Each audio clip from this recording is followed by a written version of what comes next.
Hello बच्चों, तो आप सबका स्वागत है शौर्य एकेडमी इस यूट्यूब चैनल में। तो आप पढ़ने जा रहे हो physics with Vaibhav sir. Let's get started. Hello बच्चों, so welcome to Shaurya Academy. We are going to study the first derivation of rotational dynamics, the maximum speed of the vehicle on moving on horizontal curve road surface. तो बच्चों, और भी मैं आगे आगे सब videos में डेरिवेशन लेके आ रहा हूं। This is the first derivation, और भी अच्छे अच्छे डेरिवेशन करवाएंगे बाद में। Angle of banking, well of death, vertical circular motion, one by one सब वीडियोस आ जाएंगे। सो फर्स्ट वीडियो हम करने जा रहे हैं to derive an expression for maximum speed of the vehicle moving on horizontal curve road surface.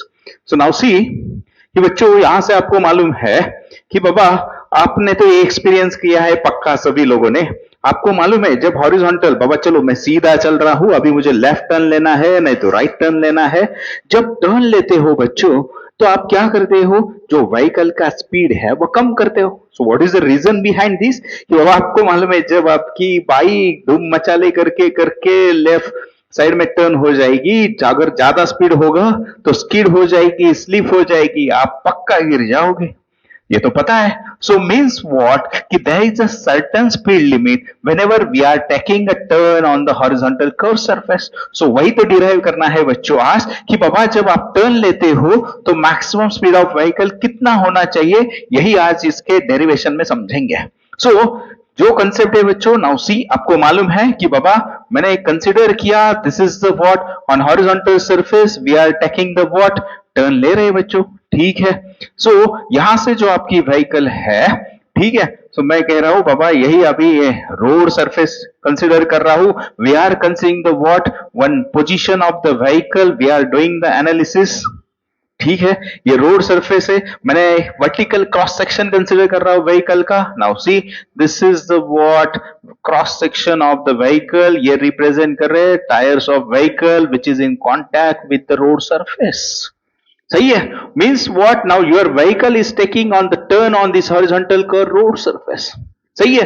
तो बच्चों इसके आगे हम ना स्टडी करेंगे कौन से फोर्सेस इस व्हीकल पे एक्ट कर रहे। तो आपको मालूम है पक्का जब टर्न करते हो फास्ट स्पीड से तो आप कहां जाते हो, बाहर के साइड स्लिप हो जाते हो, स्किड हो जाते हो। क्यों? बिकॉज जब आप टर्न लेते हो बच्चों, नाउ सी, ये तो हमने कंसिडर किया यहां पे क्या है, ये centre of curvature of this circular path. तो बच्चों आपको मालूम है यहां पे आपकी व्हीकल है, तो ये जो डिस्टेंस होगा पक्का ये क्या रिप्रेजेंट करेगा, radius of this circular path, ठीक है। Now we are considering small m which is a mass of vehicle. एक एक टर्म यहां पे साइमल्टेनियसली राइट करेंगे बच्चों। बोलो स्मॉल r क्या रिप्रेजेंट कर रहा है, radius of circular path. Second बच्चों, नाउ सी कि हम देख रहे हैं कि कंसिडर करेंगे स्मॉल एम, स्मॉल एम क्या रिप्रेजेंट करेगा, मास ऑफ व्हीकल। सो यहां कंसिडर करने जा रहे हैं बच्चों small m is the what, mass of vehicle. तो बच्चों आपको मालूम है जब कोर रोड पे आप जाते हो, जो अंदर बैठे हैं व्हीकल में वो कहां फोर्स एक्सपीरियंस करते हैं, in the outward direction. That is whenever you are in accelerated frame of reference, non inertial frame of reference, you are experiencing the what, centrifugal force. मतलब बच्चों जब आप जा रहे हो कर रोड पे तो आप कहां फोर्स एक्सपीरियंस करने जा रहे हो, आउटवर्ड डायरेक्शन में। तो आपको बैलेंस कौन करता है, फ्रिक्शन। कहां पे फ्रिक्शन प्रेजेंट है, friction is present between the road surface and tyre. तो फ्रिक्शन का डायरेक्शन कहां होगा, वो बैलेंस करना चाहेगा सेंट्रीफ्यूगल फोर्स को। So this is the direction of what, frictional force. आया पक्का समझ में, ठीक है। बच्चों आपको मालूम है कि बाबा वेट ऑफ द व्हीकल कहां एक्ट होगा रे, through the centre of gravity. कितना होता है weight of vehicle, which is acting in the downward directions, weight of vehicle is equal to mg acting in the vertical down direction. तो यहां से मैं रिप्रेजेंट करता हूं, सोचो बच्चों W क्या रिप्रेजेंट कर रहा है, weight of vehicle acting in downward direction. Now next आपको मालूम है बच्चों न्यूटन क्या कहता है, न्यूटन थर्ड लॉ, कि बाबा every action has equal and opposite reaction. बाबा ये W वेट ऑफ व्हीकल है, वो सरफेस पे, रोड सरफेस पे एग्जर्ट हो रहा है। सो साइमल्टेनियसली रोड व्हीकल के ऊपर क्या लगा रहा है, that force is called the what, normal reaction. N क्या रिप्रेजेंट करेगा बच्चों, नॉर्मल रिएक्शन। क्या होता है normal reaction? It is the force exerted by the surface on the vehicle. कैसा होता है वो? Perpendicular to surface. आ रहा है समझ में? तो बच्चों, these are the different forces acting on the vehicle. ठीक है। सो हमको डेरिवेशन किसका करना है कि बाबा इस कर रोड पे हम कितना मैक्सिमम स्पीड से चल सकते हैं ताकि हम स्लीप ना हो जाए, व्हीकल स्किड ना हो जाए। सो यहां पे देखो बच्चों, so this is called the free body diagram. अभी यही हम डिराइव करने जाएंगे। तो नेक्स्ट स्लाइड पे मैं लेता हूं same diagram with force analysis. Now see बच्चों, तो आप देखने जा रहे हो हमारा डायग्राम था, यहां पे आपका व्हीकल था, यहां पे ये, ठीक है, लाइक दिस। बोलो फटाफट फिर से। Wait of the vehicle acting in the downward direction, that is a W. यहां पे एग्जर्ट क्या हुआ? Normal reaction. बोलो बच्चों, यहां से कौन एक्ट हुआ? Frictional force. सेंटर कहां था? इस साइड था। कर कहां ले रहे थे हम? टर्न इस डायरेक्शन में। सेंट्रीफ्यूगल फोर्स कहां एक्सपीरियंस हुआ था? आउटवर्ड डायरेक्शन में। तो बच्चों, now see, first we are considering the vertical direction. So now see, vertical direction में आप देख रहे हो बच्चों, जो weight mg of the vehicle है वो कौन बैलेंस कर रहा है? Normal reaction. तो वही तो लिखना चाहते हैं। सो बोलो that is weight is equal to mg is balance by normal reaction. आया क्या समझ में? ठीक है। नेक्स्ट बच्चों हम कंसीडर करेंगे रेडियल डायरेक्शन में, मतलब along the centre, along the radius. So मतलब कौन सी डायरेक्शन कहा मैंने इसको?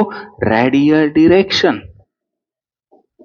Now see, in radial direction बच्चों आप देख रहे हो कि ये जो फ्रिक्शनल फोर्स है, फ्रिक्शनल फोर्स कौन बैलेंस करेगा? तो बच्चों वेरी इजी, आपने स्टडी किया है सेंट्रीपिटल फोर्स। है क्या सेंट्रीपिटल फोर्स रे? The force which is acting along the radius towards the centre. लेकिन है क्या वो? बैलेंसिंग फोर्स है बाबा। ये कोई टाइप ऑफ फोर्स नहीं है जैसे strong nuclear, weak nuclear, gravitational जैसा।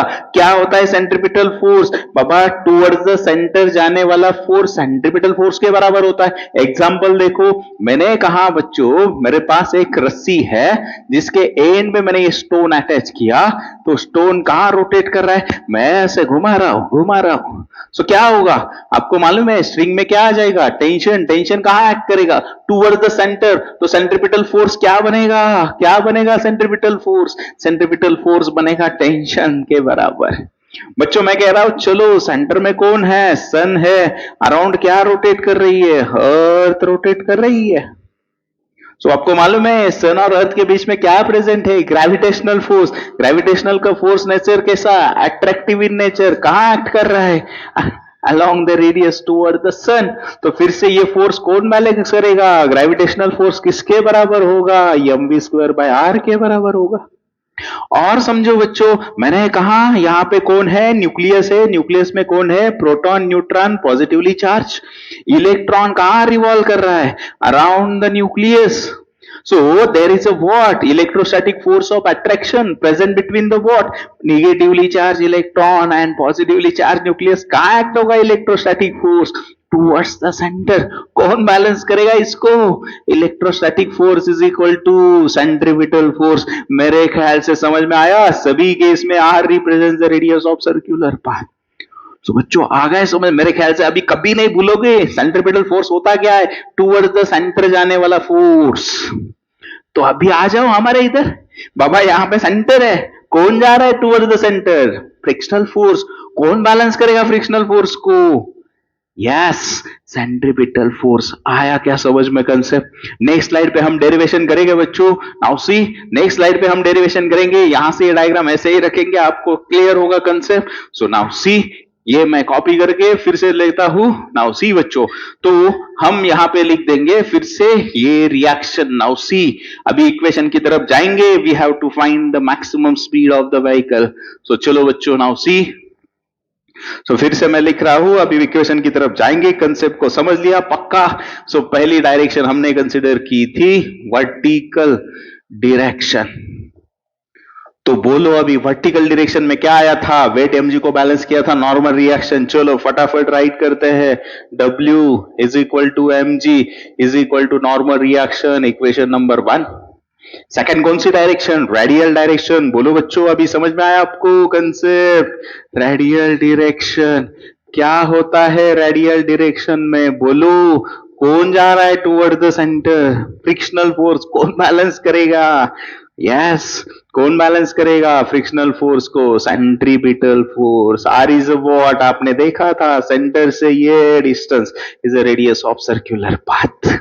ठीक है। सो बच्चों, दिस इज इक्वेशन नंबर 2। आपको मालूम है बच्चों what is a frictional force? Yes, formula पता है, यू हैव स्टडीड। बाबा, फ्रिक्शनल फोर्स जो होता है ना, वो होता है mu s into N. So what is mu s बच्चों? It is the coefficient of static friction. यहां पे लिखता हूं मैं, क्या होता है mu s? Coefficient of static friction. So बच्चों, फ्रिक्शनल फोर्स, ये स्टैटिक फ्रिक्शन कैसा होता है? मोस्ट इंपॉर्टेंट थिंग, एडजस्टेबल होता है। एडजस्टेबल मतलब क्या? बाबा, मैंने स्पीड बढ़ा दिया, सेंट्रीफ्यूगल फोर्स एक्ट हुआ, तो भी हम गिर नहीं रहे। और स्पीड बढ़ाया और फ्रिक्शन बढ़ गया, बैलेंस कर रहे हैं उसको। और स्पीड बढ़ाया और फ्रिक्शन बढ़ गया, लेकिन एक लिमिट पे वो फ्रिक्शनल फोर्स सेंट्रीफ्यूगल को बैलेंस नहीं करेगा, तो स्किड हो जाएगी। मतलब जो फ्रिक्शनल फोर्स है, स्टैटिक फ्रिक्शन, वो एडजस्टिंग है, वो आपको एडजस्ट कर रहा है स्पीड के अनुसार। आया क्या समझ में? Means what? Frictional force provides the upper speed limit for your vehicle moving on a curve horizontal road. So बच्चों, यहां से आपने फॉर्मूला लिख दिया, तो यहां से देखो फाइनल इक्वेशन की तरफ बढ़ रहे हैं। तो देखो, फ्रिक्शनल फोर्स किसके बराबर है? म्यू एस एन के बराबर। तो सब्स्टिट्यूट करते हैं बच्चों, बोलो क्या हो जाएगा? So frictional force is equal to mu s into N is equal to m v square by r. So बच्चों, की नॉर्मल रिएक्शन हमने निकाला है, नॉर्मल रिएक्शन किसके बराबर है? mg के बराबर। चलो सब्स्टिट्यूट करते हैं, बोलो क्या हो जाएगा? Mu s into m into g is equal to m v square by r. बच्चों, एम गेट कैंसिल। क्या क्या प्रोवाइड कर रहा है static frictional force? It imposes the maximum speed limit. मतलब ये स्पीड किसके होगा? Maximum speed of the limit vehicle moving on curve horizontal. तो बोलो बच्चों, लास्ट स्टेप हमको वी मैक्स निकालना है। यहाँ पे v max square is equal to mu s r g. तो बोलो बच्चों, what is the maximum speed limit which is mu s r g? This is the equation that we want to derive maximum speed of the vehicle moving on the curve horizontal road surface. किस पे depend कर रहा है maximum speed? Sorry, mu s किस पे depend कर रहा है? Coefficient of static friction, that is a friction present between road surface and the tyres of the vehicle. किस पे रिप्रेजेंट कर रहा है? Radius of circular path. तो बच्चों, यहां पे आपको मालूम है, मतलब ये प्रोपोर्शनल है, जितना रेडियस ऑफ पाथ बढ़ाओगे उतना आपका मैक्सिमम स्पीड इंक्रीज होगा, फ्रिक्शन पे इंक्रीज होगा। यस, सो बच्चों, like this we have derived the important derivation maximum speed of the vehicle on the curve horizontal road surface. तो बच्चों, होप सो आपको समझ में आया होगा। सो नेक्स्ट वीडियो में हम देखेंगे the equation of well of death. ठीक है, थैंक यू।